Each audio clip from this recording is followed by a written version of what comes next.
Bafana Bafana are taking on Cameroon in the AFCON 2025 round of 16. Do you guys think Bafana Bafana have it in them to overcome Cameroon? And overcoming Cameroon would mean that Bafana Bafana will then be progressing to the quarterfinals.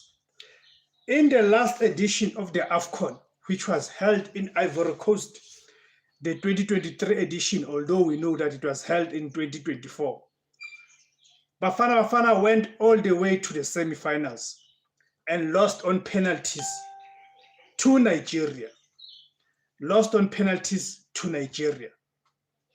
And then Bafana Bafana played DRC for the bronze. So meaning South Africa in the last edition of the